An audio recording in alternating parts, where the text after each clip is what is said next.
Kalau sila pertama, bunyinya ketuhanan yang Maha Esa. Yang kedua, bunyinya tiga, pohon beringin. Bunyi silanya yang keempat, banteng. Bunyi silanya yang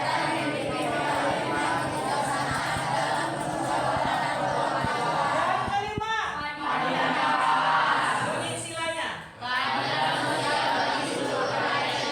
Iya, berarti di tujuan yang pertama sudah dapat. Kenapa? Yang biasanya menyebutkan sila Pancasila itu dari SD pun sudah luar kepala, sudah mampu menyebutkannya. Kemudian yang kedua, menjelaskan makna Bhinneka Tunggal Ika dalam kehidupan bermasyarakat. Apa makna Bhinneka Tunggal Ika? Berbeda-beda tetapi tetap satu. Dan kemudian yang ketiga diharapkan dari sini adalah memberikan contoh konkret tentang penerapan nilai-nilai Pancasila yang terkandung di dalam 5 sila semalam. Dan minggu yang lalu kan juga sudah saya terangkan ya, nilai-nilai yang kita lakukan di kehidupan kita sehari-hari. Terutama apa? Tentang butir-butir Pancasila. Itulah yang kita lakukan dari sila pertama sampai sila kelima. Kedua. Oke, ini tadi apa semboyan pada kaki burung Garuda? Bhinneka Tunggal Ika. Bhinneka Tunggal Ika yang terletak di kakinya. Kemudian apa maknanya? Ya, berbeda-beda tetapi tetap satu. Bagaimana cara menerapkan nilai-nilai Pancasila? Kalau sila pertama bagaimana? Beribadah sesuai dengan agama dan kepercayaan yang dianutnya. Yang kedua, saling membantu, saling menghormati, saling menghargai. Yang ketiga, Tidak membedakan.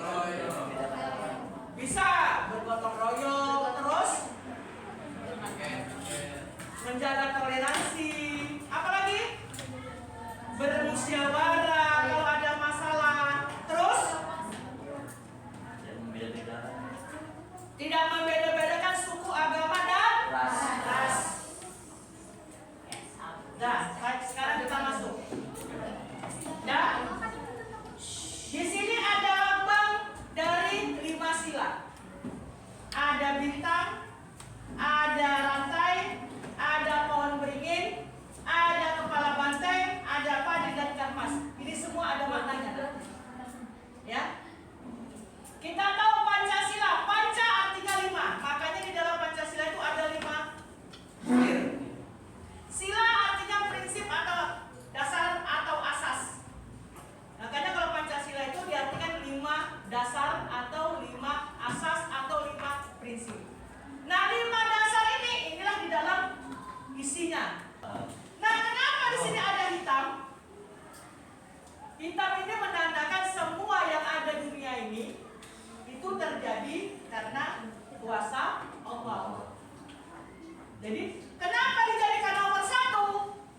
Ketuhanan Maha Esa itu kenapa? Karena tidak ada yang lain yang perlu kita takuti, tidak ada yang lain yang perlu kita hormati atau kita tunduk kecuali ya kepada Allah. Karena Allah yang menciptakan alam, kita tunduk tidak kepada manusia.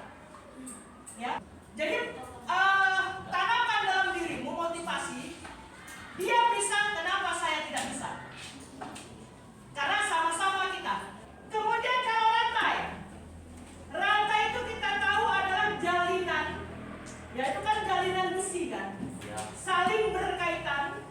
Kalau kita putuskan dengan tangan kosong seperti ini, itu nggak akan putus, nah. Apa jadi kuncinya ini? Rantai itu menimbulkan saling keterkaitan antara yang satu dengan yang lain, saling berhubungan. Makanya manusia ini dikatakan makhluk sosial. Tidak ada manusia yang tidak bisa hidup tanpa bantuan orang lain. Berarti manusia memenuhi kebutuhannya butuh orang lain. Makanya dibutuhkanlah saling menghormati, saling menghargai, saling toleransi. Itu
Jadi cara yang terbaik itu adalah bermusyawarahlah. Ambil jalan yang terbaik. Ambil keputusan bersama.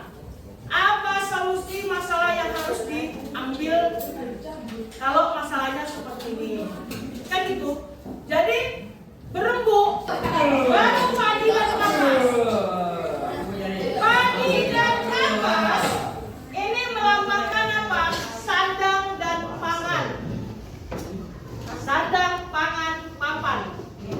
Padi dan kapas. Makanya dia lebih kapanya keadilan. Ya? Kalau perut sudah kenyang, tidur nyenyak, pikiran tenang, walaupun nggak punya uang. Sampai sini sudah paham? Dan ini dia. Dan inilah lambang Bhinneka Tunggal Ika. Inilah yang saya terangkan lagi tadi. Inilah Indonesia dengan keberagamannya. Ya, Indonesia dikenal dengan keberagamannya dari Sabang sampai Merauke dipenuhi dengan bangsa yang banyak. Dengan suku bangsa yang banyak, dengan budaya yang beraneka ragam, dengan bahasa daerah yang luar biasa banyaknya.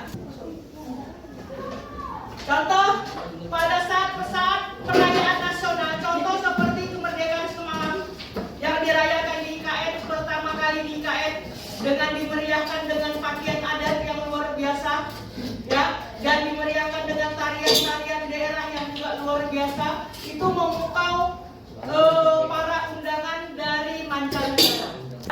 Sekarang saya mau bagi kelompok, tapi kelompoknya ini nanti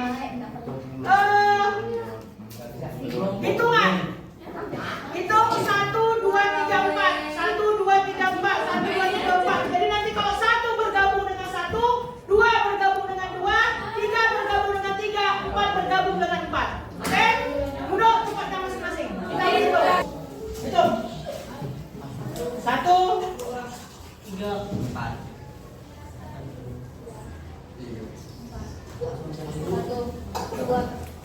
3. Hela. Berapa? 3. 4.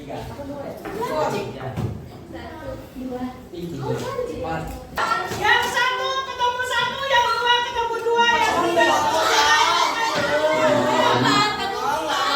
nanti untuk presentasinya letakkan di kanva jawaban dari pertanyaan yang saya buat. Tapi pertanyaannya tulis juga, baru penjelasannya. Bu, itu yang semua buat atau satu orang aja? Satu orang aja, pilih siapa, tapi diskusi jawabannya. Udah, bisa kan suaranya? Nampak? Dirga?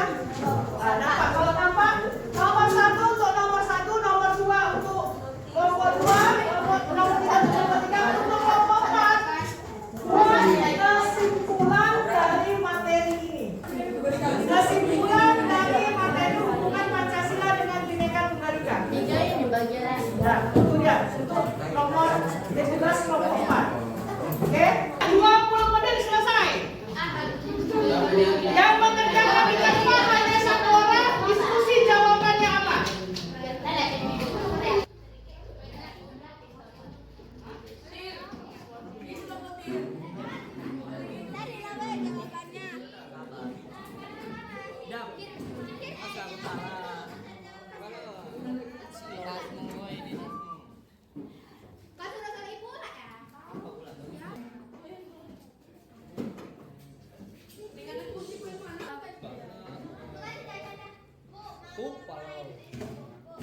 Yang agak mundur sedikit. Ingat kalau saya bilang pagi, kalau saya bilang pagi berarti 1 kali. Kalau saya bilang siang berarti 2 kali. Kalau saya bilang malam, ya tidak berguna. Berarti konsentrasi. Siapa yang salah berarti kelompoknya yang maju pertama kali presentasi di depan. Pagi, siang, malam. Siang, malam. Assalamualaikum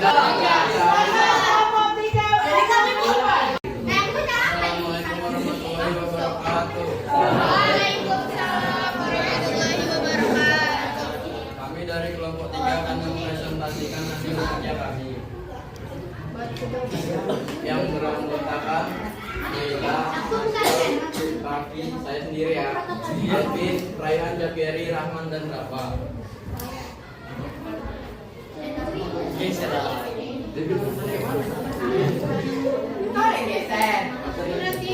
Materi yang akan kami presentasikan adalah bagaimana peran generasi muda dalam melestarikan nilai-nilai Pancasila dan Bhinneka Tunggal Ika. Peran generasi muda dalam melestarikan nilai-nilai Pancasila. 1. Peran pemuda sebagai agen perubahan dalam mewujudkan harmoni sosial. 2. Membangun jati diri bangsa melalui kegiatan pemuda. 3. Menjunjung tinggi nilai keadilan dan keterlibatan dalam kehidupan bermasyarakat. 4. Mendorong partisipasi pemuda dalam membangun desa. 5. Pentingnya Pancasila pada generasi muda. 6. Pentingnya mempromosikan nilai-nilai Pancasila di kalangan pemuda.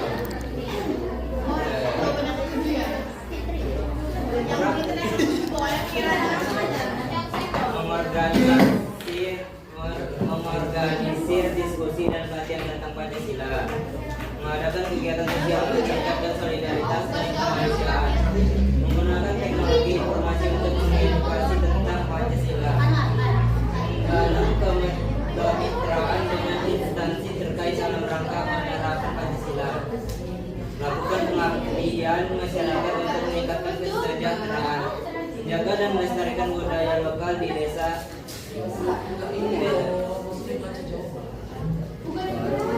Memperkuat koneksi dengan pemuda dari desa lain untuk pertukaran pemikiran.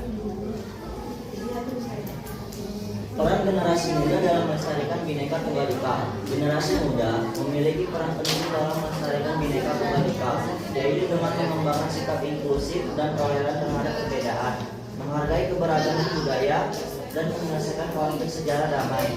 Berikut adalah beberapa cara yang dapat dilakukan oleh generasi muda untuk melestarikan Bhinneka Tunggal Ika. Yang pertama, saling menghormati antar agama, suku bangsa, dan hasil karya orang lain. Kedua, bergotong royong, membangun bangsa tanpa memandang perbedaan suku, budaya, dan agama. 3. Meningkatkan rasa nasionalisme, menghargai dan meningkatkan rasa toleransi terhadap berbagai suku, ras, agama, dan golongan yang berbeda. 4. Ikut serta dalam kegiatan masyarakat, melaksanakan kewajiban di lingkungan maupun dengan sebaik mungkin. 5. Mengenal seni budaya, mengenal kesenian dan kebudayaan Indonesia sangat banyak beragamnya. 6. Mengintegrasikan budaya ke dalam kehidupan sehari-hari, menggunakan bahasa ibu dalam percakapan sehari-hari untuk menjaga keberlangsungan budaya. Sekian dan terima kasih untuk presentasi kami. Assalamualaikum warahmatullahi wabarakatuh.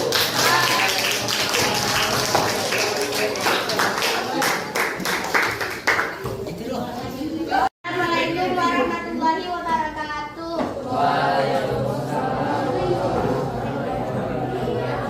Kami dari kelompok 1 ingin mempresentasikan hasil kerja kami, yaitu tugas kelompok yang terdiri dari Ica Aprilia, Naisila Nasifa Purba, Dirga Afiandi, saya Haida Pertiwi, dan Nutri Aditya, Juwita Azumi, Afifah Rangkuti, dan Haila Kartika Susilo. Tugasnya, bagaimana kita dapat menerapkan nilai-nilai Pancasila dalam kehidupan sehari-hari untuk mewujudkan Bhinneka Tunggal Ika. Jawaban, bersikap baik seperti saling menghormati dan menghargai agama atau kepercayaan orang lain, menghargai segala agama dan saling membantu antar sesama. 2.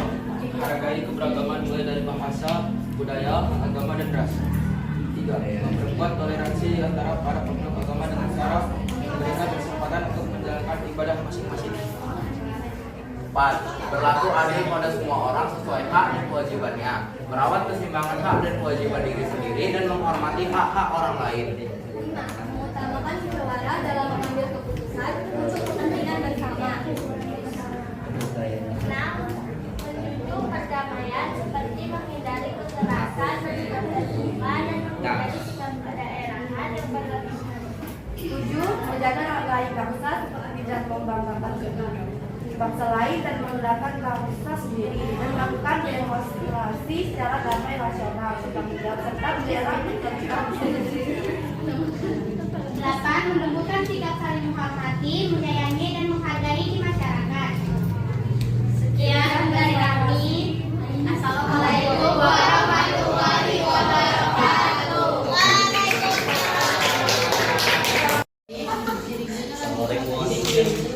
Assalamualaikum warahmatullahi wabarakatuh.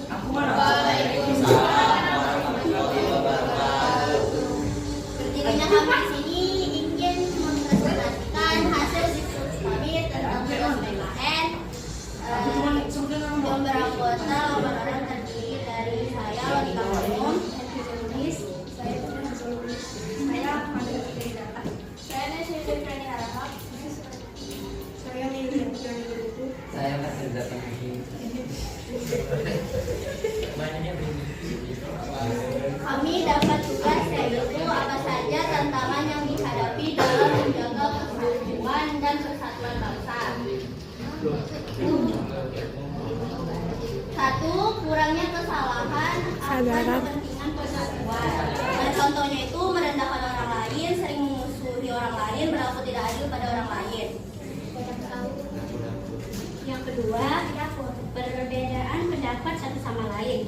Contohnya setiap individu memiliki pendapat sendiri terhadap suatu hal yang benar-benar sama. Ada yang tampak serupa atau mirip atau bahkan tak jarang bertolak belakang antara satu sama lain. Mempunyai sikap etnosentrisme. Etnosentrisme adalah kecenderungan seseorang menganggap kelompoknya lebih baik daripada kelompok lain. Hal ini dapat menimbulkan tindakan-tindakan yang tidak rasional, seperti melakukan kekerasan, peperangan, tawuran, dan lain-lain. Yang keempat, terlalu mementingkan suku, golongan, atau agama, seperti tidak ingin bersosialisasi dan tidak adanya toleransi, juga dengan membeda-bedakan agama dan ras yang berbeda-beda. Yang kelima, mempunyai sikap radikalisme. Contohnya tindakan makar, revolusi, demonstrasi yang protes sosial yang anarkis, serta berbagai aksi yang merusak. Yang keenam, ketakutan atau trauma pada peristiwa yang pernah dialami. Contohnya, trauma akibat kekerasan. Seseorang yang mengalami kekerasan fisik ataupun seksual mungkin mengalami trauma yang berdampak pada kesehatan mental mereka.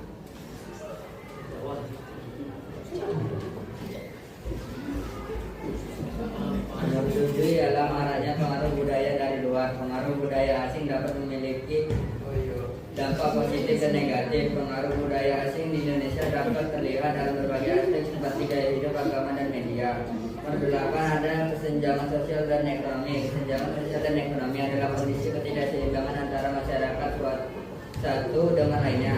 Berikut adalah beberapa contoh kesenjangan sosial dan ekonomi, yaitu pelayanan kesehatan, pendidikan, lapangan kerja, gaya hidup, dan aksesibilitas.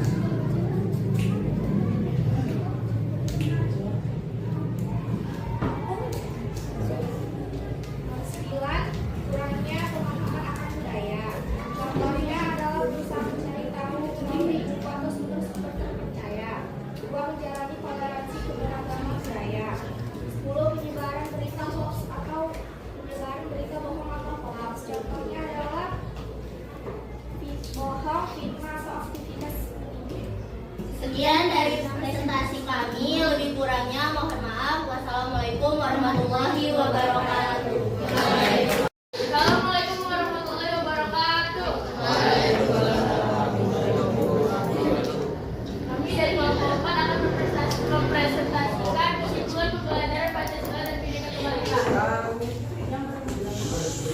anggota kelompok 4. Abdi Maulfa, Cika Diana, dan saya Damai Daniandra, para Bangkis, Media Kanita, Maria Sakira, Dewi Prawira, Ija.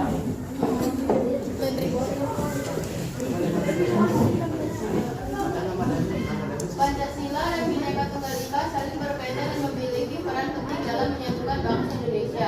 Pancasila adalah dasar negara Indonesia yang mempersatukan perbedaan suku ras, etnis, agama, budaya, dan geografis. Bhinneka Tunggal Ika yang berarti berbeda-beda tetapi tetap satu dan bertemu dalam bangsa Indonesia dalam terdiri dari berbagai suku, agama, ras, dan budaya. Pancasila mendukung Bhinneka Tunggal Ika dan Bhinneka Tunggal Ika mendukung dan melengkapi Pancasila. Menerapkan Pancasila dan Bhinneka Tunggal Ika dalam kehidupan sehari-hari dapat mempersatukan masyarakat yang berasal dari beragam suku, ras, maupun agama di Indonesia. Contoh penerapan Pancasila dan Bhinneka Tunggal Ika dalam kehidupan sehari-hari adalah: 1. Saling tolong menolong antar sesama. 2. Bisa menerima dan menghargai pendapat orang lain. 3. Ikut serta dalam gotong royong di lingkungan tempat tinggal. 4. Melakukan musyawarah dalam mengambil keputusan. 5. Tidak merendahkan budaya orang lain. Sekian dari kami. Assalamualaikum warahmatullahi wabarakatuh.